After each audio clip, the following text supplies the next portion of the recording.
দাঁড়ান দাঁড়ান দাঁড়ান বলুন।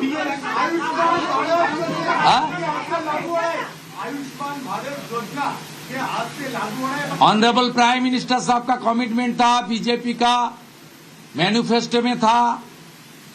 आयुष्मान भारत कैबिनेट ने मंजूरी दे दिया है। बाकी हेल्थ डिपार्टमेंट, सेंट्रल गवर्नमेंट का हेल्थ डिपार्टमेंट के साथ एग्रीमेंट और दूसरे तरीके जो प्रक्रिया करना चाहिए वो प्रक्रिया आज से शुरू हो जाएगी।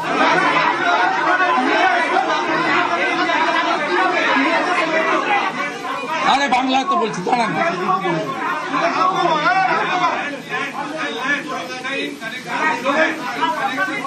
আপনাকে ক্লিয়ার করে দিই, কোনো চালু থাকা সামাজিক প্রকল্প বন্ধ হচ্ছে না। কোন সামাজিক চালু থাকা প্রকল্প, এটা আমরা আমাদের কর্মসূচি মানে প্রচারকালীনও বলেছি।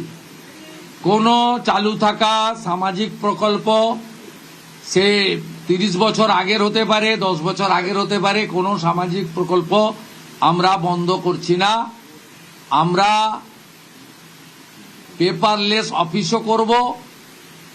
আমরা সমস্ত পোর্টালগুলোকে আপডেটও করব এবং সমস্ত বেনিফিশিয়ারি ডিবিটির মাধ্যমে, যেটা নরেন্দ্র মোদীজির নেতৃত্বে দেশের সরকার করেছে, ডাইরেক্ট বেনিফিট ট্রান্সফারের মাধ্যমে হবে এবং সবটাই স্বচ্ছতার সঙ্গে হবে।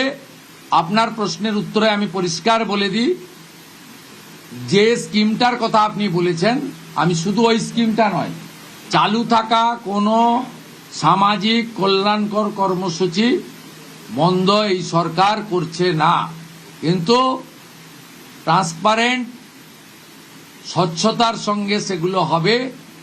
কোনো মৃত ব্যক্তি তিনি কোনো সামাজিক প্রকল্পের সুযোগ পেতে পারেন না, আপনিও বলবেন না পাওয়া উচিত নয়। কোনো অভারতীয় তিনি ভারতের কোনো প্রদেশ বা জাতীয় সরকারের কোনো বেনিফিট তার পাওয়া উচিত নয়।